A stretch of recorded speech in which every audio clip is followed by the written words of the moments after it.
Bonsoir, bonsoir. Ce soir, nous allons essayer de travailler sur les pathologies, pour ne pas dire les maladies de la peau. Donc, je me suis donné comme ça la mission de parler des différentes maladies de peau que nous avons et essayer de proposer des actifs qu'il faut pour pouvoir venir à bout de ces maladies-là. Tout au long de cette année, je vais traiter différentes maladies de peau avec les actifs qu'il faut pour pouvoir régler ces problèmes-là, mais aussi proposer des formulations, quelle que soit la forme galénique, qu'on va essayer de faire pour pouvoir fabriquer des produits capables de pouvoir régler ces problèmes-là. Voilà, donc ce soir, nous allons parler de la kératose capillaire. Alors, la kératose capillaire, c'est quoi? Donc, c'est beaucoup de cette capsule. Nous allons essayer de parler de cette maladie-là et chercher aussi des solutions pour venir à bout de cette maladie en proposant des actifs, des principes actifs qu'il faut pour pouvoir essayer d'éradiquer ce mal-là. Il faut savoir que la kératose capillaire, c'est une maladie, en tout cas qu'on peut essayer de soigner. En commençant par la définition, qui est l'objet de notre étude ce soir.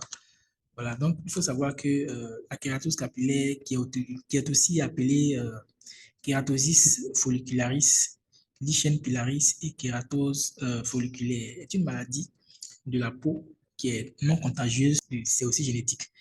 Donc, il faut savoir que cette maladie-là provoque des taches rugueuses et des petites bosses semblables à de l'acné sur la peau. Il faut aussi savoir qu'en réalité, c'est une surproduction de kératine. Bon, la kératine qui fait partie de la peau, et la kératine, c'est ce qui forme en quelque sorte les cheveux, en fait, environ 90%.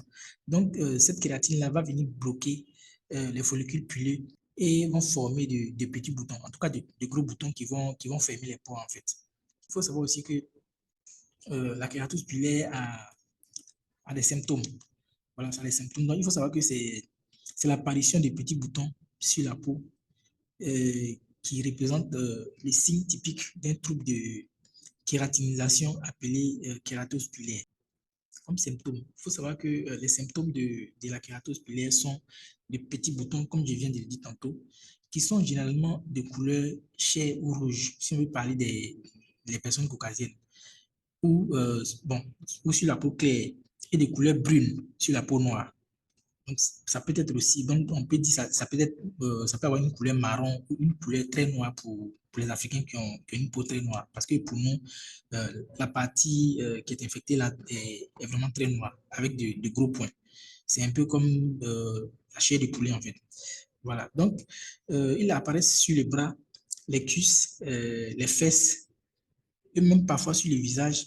On peut même comparer ça à une peau de poulet. Voilà, c'est un peu comme ce qu'on dit la chair de poule. Là, voilà. Sachez que cette maladie a des causes. Donc, comme cause, il faut savoir que les causes sont inconnues. Les causes sont inconnues, mais par exemple, si dans une famille, une personne souffre de kératose pilaire, une autre personne de cette même famille-là peut souffrir aussi également de kératose pilaire, notamment chez les jumeaux, par exemple. Donc, il est hautement probable qu'il s'agit d'un problème génétique ou héréditaire, c'est-à-dire s'il y a un des parents qui a kératose pilaire, vous pouvez aussi en avoir. Voilà, donc c'est génétique. Pour ne pas dire héréditaire, vous pouvez hériter ça des parents ou des arrière-parents et tout ça. La kératose pilaire peut être traitée avec des produits cosmétiques qui ont des fonctions anti-acné, des ingrédients communicants, des communications cellulaires, des exfoliants, pour ne pas dire des produits gourmands, des actifs d'éclaircissement de la peau, et puis des ingrédients identiques à la peau. Voilà, donc il peut y avoir certaines substances qui sont présentes naturellement dans la peau qui peuvent être en manque et autres, tout ça. Donc, lors de la formulation, on peut apporter ces substances-là à la peau, encore comme collagène et autres, tout ça. Voilà. Il y a aussi les apaisants. Les apaisants sont vraiment très, très, très importants dans le but du traitement de ces problèmes-là. Euh, donc, nous allons parler des ingrédients clés que je viens de présenter. Donc, j'ai parlé des actifs anti-acné. Il faut savoir que ces ingrédients sont bénéfiques pour combattre l'acné. Donc, ils sont également couramment utilisés comme agents antibactériens et ou des agents anti-inflammatoires. Parce qu'on ne peut pas parler d'acné sans parler d'inflammation ou de bactéries, puisque l'acné même, c'est une bactérie qui est à la base de l'acné, en fait. Pour exemple, on peut citer la niacinamide, l'acide salicylique, l'acide azélaïque, etc., etc. Il existe plusieurs actifs anti-acné.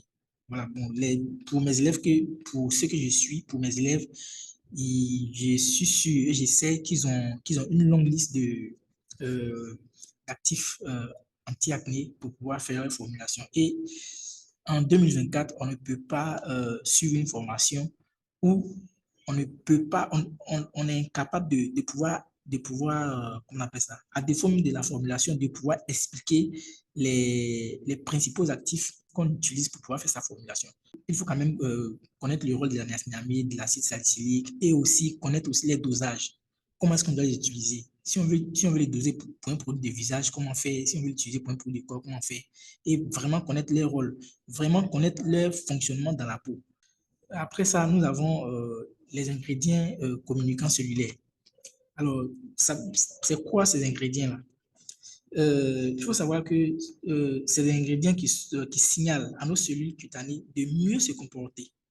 L'exemple le plus célèbre, c'est celui du rétinol ou les peptides.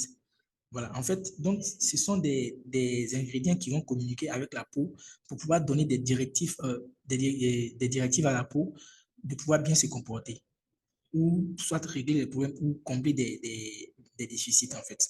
Voilà. Donc, pour exemple, nous avons encore la niacinamide, la trétinoïne, le bakuchiol que j'aime beaucoup, même si c'est cher, et d'autres encore, parce qu'il y en a plusieurs. Dans nos formations, on donne des listes que les étudiants ont pour pouvoir essayer de bien formuler avec une ligne directive des pourcentages qu'on doit donner ou tout ça, qu'on doit utiliser pour pouvoir bien travailler. Voilà. Après ça, nous allons parler des exfoliants. Donc, les exfoliants, ce sont les ingrédients agréables pour éliminer les peaux mortes. Voilà, les peaux mortes et les rendre plus fraîches et lisses. Voilà, donc ce sont les actifs gommants qui vont venir exfolier la peau pour pouvoir lui donner une fraîcheur et une belle peau en fait. Donc, il faut savoir qu'il existe plusieurs produits exfoliants et il existe aussi plusieurs formes d'alénique qu'on peut mettre en place lorsqu'on veut formuler des produits exfoliants. Donc, nous avons les produits exfoliants mécaniques, les produits exfoliants acides, les produits exfoliants enzymatiques. Voilà, donc c'est un peu ce qu'il faut savoir en ce qui concerne cette partie-là. Donc, pour produits exfoliants, on peut parler de l'acide capryloïl salicylique, l'acide salicylique, l'acide tartrique, l'acide lactobionique. Donc, vous pouvez remarquer que j'ai parlé des BHA, des AHA et puis des PHA. Après ça, nous allons parler des actifs d'éclaircissement de la peau. Les actifs d'éclaircissement de la peau sont des matières premières qui contribuent à diminuer les taches brunes. Voilà, encore appelées taches d'hyperpigmentation. Donc, qui sont provoquées par les dommages causés par le soleil ou les PIH, c'est-à-dire hyperpigmentation post-inflammatoire. Ici, on peut parler de l'alpha-abutine, que j'aime beaucoup, la niacinamide plutôt, qui est aussi très, très important, et l'épénéthylresorcinol, qui est les white, l'ascorbate glucoside, qui est un dérivé de la vitamine C. Donc, c'est une vitamine C stable. Et puis, l'acide ascorbique, que vous connaissez beaucoup, communément appelé vitamine C. Donc, il faut savoir que la vitamine C a plusieurs dérivés, en fait, qui sont encore plus stables même que l'acide ascorbique. Voilà. Donc, on va continuer. Ici, on va parler des ingrédients identiques à la peau. Voilà. Donc, ce sont des ingrédients vraiment intéressants qui peuvent être trouvés dans la peau ou qui imitent les éléments naturels de celle-ci. Il faut savoir qu'il s'agit d'un MF ou d'un lipide. Il est toujours agréable de repérer des ingrédients identiques à la peau sur une liste d'ingrédients. Donc, pourquoi est-ce que je suis en train de vous parler de ça? Donc, sachez que pour formuler, il y a deux grandes équipes. Donc, nous avons les NMF, Natural Moisturizing Factor. Les MNF, ce sont les facteurs naturels d'hydratation qui aident notre peau à retenir l'eau. Voilà, donc il faut savoir qu'il existe plusieurs techniques ou même plusieurs façons d'hydratation. Voilà, que j'explique bien quand même dans les formations, mais je vais prendre aussi le temps de vous expliquer. Voilà, donc nous avons la glycérine, l'acide hyaluronique, même les céramides qui sont des NMF réputés. Voilà. Donc, ils sont extrêmement importants pour garder la peau bien hydratée. En deux, nous avons les SC, les SC lipides, donc qui sont SC qui veut dire stratum corneum ou la couche extérieure de la peau. Voilà. Donc, entre les cellules de la peau se trouve une substance gluante appelée matrice extracellulaire. Donc, il se compose principalement de lipides et est extrêmement important pour avoir une barrière cutanée saine. Donc, les céramides, le cholestérol, les acides gras sont des lipides assez importants. Repérer des ingrédients identiques à la peau sur une liste d'ingrédients. Donc, pourquoi est-ce que je suis en train de vous parler de ça? Donc, sachez que pour formuler ces grandes catégories d'ingrédients-là qu'il faut cibler pour pouvoir faire de bons produits, en fait. Voilà. Donc, comme exemple, en ce qui concerne les ingrédients identiques à la peau, nous avons l'urée, la glycérine, les céramides NP, AP, EOP et NG. Nous avons le hyaluronate de sodium, l'acide hyaluronique, le squalane, le squalène, voilà, il y en a plein. Donc, je ne peux pas vraiment citer tout, mais j'ai choisi les plus importants et les plus accessibles en fait. Là, nous allons parler maintenant des actifs apaisants. Donc, sachez que la définition officielle d'actifs apaisants est celle des ingrédients qui aident à alléger l'inconfort de la peau. Ce sont des bons ingrédients anti-inflammatoires et anti-irritants. Ils appartiennent à cette catégorie qui va venir réduire l'inflammation et apaiser la peau. Donc, ils sont utiles en général pour ralentir le processus de vieillissement de la peau et sont très utiles dans plusieurs maladies cutanées comme l'acné. Et puis, il y a certains qui sont aussi des actifs anti-âge en fait. Voilà. Donc, pour exemple, on peut parler du jus d'aloe vera, de la poudre d'aloe vera, de l'allantoïne, très important, de l'acide salicylique, de l'acide azélaïque, de l'azulène et du bisabolol. Par exemple, l'azulène, c'est une matière première très importante lors de la formulation des produits pour bébés. Voilà, donc voici un peu la ligne directive qu'il faut suivre pour pouvoir faire des formulations des produits contre la kératose pilaire. Donc, il faut savoir que même les grandes marques, comme la crème SA Smoothing de CeraVe, il y en a plein, il y en a vraiment plein. Il y en a plein de produits que les grandes marques font pour pouvoir résoudre ces problèmes-là. Voilà, et je vais faire encore, comment on appelle ça, je vais faire une autre vidéo là-dessus pour pouvoir recommander les produits qu'il faut. Mais bon, moi, je ne suis pas dans cette ligne éditoriale-là, c'est-à-dire faire des vidéos pour pouvoir dire ou pour pouvoir conseiller des produits. Il y a déjà des personnes qui le font très bien, comme Elbelus Cosmétiques et tout ça. Moi, je suis dans la dynamique de pouvoir vous expliquer ou vous permettre de faire des formules comme celle des grandes marques en fait. Parce que pour pouvoir faire des formules, il y a une ligne directive à suivre.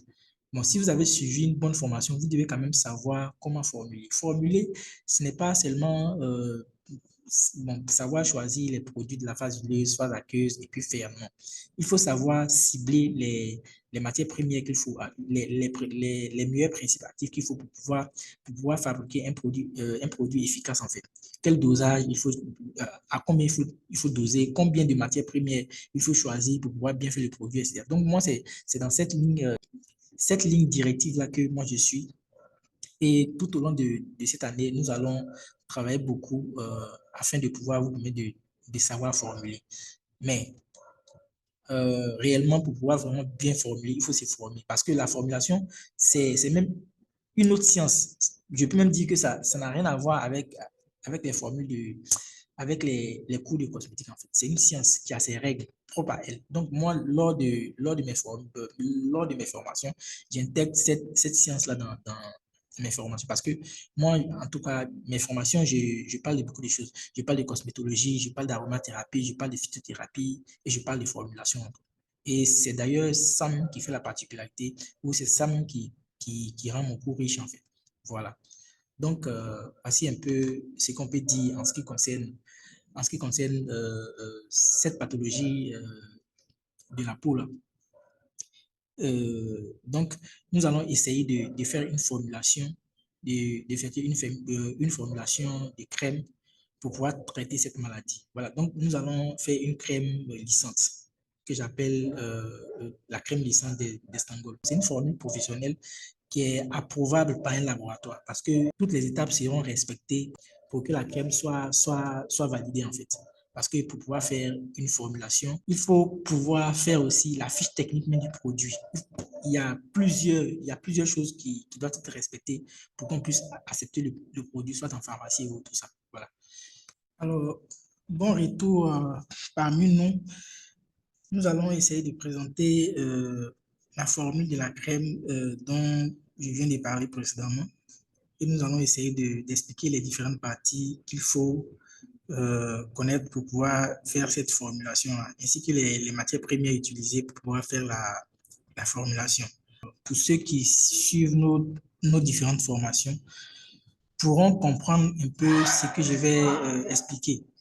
Mais quoi qu'il en soit, je ferai aussi l'effort d'expliquer un peu aux autres, même s'ils ne suivent pas nos formations, pour pouvoir, afin de leur permettre de comprendre un peu ce que nous sommes en train de faire. En fait, là, nous voulons formuler une crème qui va soigner la kératose pilaire. Donc, bien évidemment, vous devez savoir que en émulsion, lorsqu'on veut effectuer une émulsion, nous avons deux phases. La phase aqueuse, encore appelée la phase hydrophile, et la phase huileuse, encore appelée la phase lipophile. Après ça, nous avons la partie des additifs et adjuvants, et nous avons enfin la partie des actifs. Voilà, donc la phase hydrophile va contenir l'eau, un humectant, bien évidemment, des modificateurs d'hydrologie. Ici, j'en ai choisi deux, le HEC, hydroxyéthylcellulose ou encore appelé natrosol, hydroxyéthylcellulose. Il y a la gomme xanthane et un agent chélatant qui est le EDTA. Il y en a plusieurs, mais moi, c'est l'EDTA que j'ai à ma position, donc c'est ça que j'ai utilisé. Voilà. Sachez aussi qu'on peut utiliser plusieurs modificateurs d'hydrologie comme le carbopol. Il y en a plein qu'on peut utiliser. Après ça, nous venons dans la phase lipophile. Dans la phase lipophile, sachez que nous avons d'abord les émulsifiants. Donc ici, j'ai décidé de travailler avec trois émulsifiants. Voilà. Donc, nous avons le Polar Wax GP 200, émulsifiant wax. Nous avons l'émulsifiant wax PG 200, PG 200 et non PG 201, PG 200 et le PG 40 hydrogéné titre castor oil. Donc, c'est l'huile de ricin hydrogénée qui est d'abord un émollient et un émulsifiant. Et bien entendu, nous avons un émollient qui est la lanoline. Ici, l'émollient va jouer le rôle de lisseur de la peau. Donc, l'émollient va lisser la peau. Voilà. Après ça, nous avons besoin de corps gras. Donc, pour corps gras, nous avons choisi le beurre de karité, la vaseline. Nous avons aussi choisi deux épaississants qui sont l'alcool stéarylique et l'acide stéarique. Voilà. Donc, voici un peu ce que va contenir notre phase huileuse. En additif, nous allons parfumer notre crème. Donc, le dosage sera entre 1 et 3, entre 0,1 et 3%. Bien évidemment, nous allons utiliser des antioxydants. Donc, ici, j'en ai choisi deux, la vitamine E et l'acide férulique. Il y a un produit ou une famille de produits que je travaille beaucoup avec ça. Les agents masquants. Les agents masquants sont des produits qu'on utilise pour pouvoir masquer l'odeur de certains actifs. Parce qu'il y a des actifs qui ont quand même une mauvaise odeur. Et quelque chose que vous allez faire, vous pouvez même mettre même 1 litre ou 1 kilo de parfum. Vous pouvez mettre tout ce que vous voulez, l'odeur ne disparaîtra pas. Il faut juste utiliser des agents masquants. Il y en a plein. Mais là, il y a un que je veux essayer. Il est très bon pour les crèmes. Donc, c'est le zinc ricinoléate qui va masquer un peu les odeurs. Il y en a plein. Et dans les formations, je parle de ça. Voilà. Donc, après ça, nous allons essayer d'ajouter aussi des conservateurs dans notre produit pour que la durée de vie du produit soit vraiment longue. Il faut savoir qu'on n'ajoute pas les conservateurs comme ça, comme il faut. Il y a une technique de pouvoir les ajouter. Il faut sélectionner des conservateurs à light spectre, c'est-à-dire des conservateurs qui peuvent gérer les batteries à gramme positif et les batteries à gramme négatif. Et aussi les fongicides, c'est-à-dire les antifongiques qui peuvent gérer les champignons, les spores et tout ça. Donc là, moi, j'ai choisi le GMA+, qui est très bon. C'est un conservateur à large spectre. J'ai choisi le phénoxyéthanol, qui est aussi un conservateur à large spectre. Et puis, le benzoate de sodium, qui est un antifongique. Voilà, donc là, je pense que j'ai déjà géré tout ce qu'il faut. Maintenant, dans cette formule, comme je l'avais dit dans la présentation de cette maladie, il faut des actifs anti-acné. Voilà, donc moi, j'ai décidé de travailler avec deux, l'acide salicylique et puis la niacinamide. Et ce sont ces deux actifs-là même qui vont constituer les principaux principes actifs de cette formulation-là. Donc, il y a la niacinamide et puis l'acide salicylique. Après ça, il y a les ingrédients communicants cellulaires, la niacinamide et puis le phytosphingosine, le phytosphingosine, je vais y arriver. Mais là, moi, je ne l'ai pas. Donc, j'ai décidé de travailler avec la niacinamide. Donc, nous ne sommes pas obligés de trop charger la formule. Voilà. Donc, après ça, il y a les exfoliants. Donc, les exfoliants, j'ai décidé d'utiliser l'acide lactique, mais l'acide lactique en poudre, parce que l'acide lactique en poudre est plus concentré que l'acide lactique en liquide. Voilà, donc, et on peut aussi utiliser l'acide capryloïl salicylique ou encore même l'urée. Mais l'urée est dans une autre, c'est dans une autre catégorie, mais l'urée peut être considéré comme exfoliant s'il est dosé à 10%. Donc, ça va dépendre du dosage. Voilà.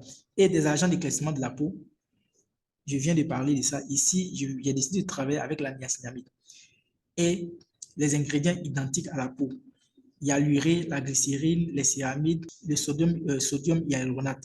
Donc ici, j'ai décidé de travailler avec l'urée. Il y a plusieurs crèmes qui sont faites à base d'urée, comme la crème SH-Shooting de CeraVe. Il y en a en 5% d'urée et en 10% d'urée. Voilà, donc voici un peu comment est-ce que la formule se présente. Maintenant, ça sera à nous maintenant de donner les différents pourcentages pour pouvoir faire le bon produit. Vous voyez, voilà. Donc, pour toute personne qui a été bien formée, pour toute personne qui sait formuler, la personne peut quand même comprendre comment est-ce qu'on fait. Il faut d'abord savoir que, bon, pour les émulsifiants, on va mettre ce qu'il faut et tout ça. Maintenant, pour pouvoir faire cette formulation-là, il faut savoir que l'urée doit être entre 1% et 10%. Donc, vous pouvez faire 5% d'urée et 10% d'urée. Voilà. La niacinamide, vous devez travailler au moins avec 5% de niacinamide. S'il n'y a pas d'autres produits que vous voulez travailler seulement avec la niacinamide, vous pouvez aller jusqu'à 10%. Acide salicylique, 5%. Acide lactique, 1%. Voilà, donc c'est un peu ce qui est là. Donc, moi, j'ai déjà fini de faire la formule. J'ai fait la formule, bon, mes étudiants l'auront. Moi, j'ai fait la formule, mais je vais aussi mettre ça en pratique. Je vais mettre ça en pratique et puis je vais l'intégrer comment on appelle ça, à ce cas-là. Et bon, je sais que ça fera l'objet d'une longue vidéo, mais pour ceux qui veulent apprendre, ils vont vraiment prendre le temps de bien regarder et de bien comprendre en fait. Donc, c'est un peu ce qu'on va faire au fur et à mesure qu'on va essayer de vous expliquer un peu comment est-ce qu'on formule pour pouvoir faire de bons produits. Voilà, donc c'est ce que j'avais à vous dire ce soir. Donc, nous allons passer au labo pour aller commencer à fabriquer. Voilà, merci beaucoup.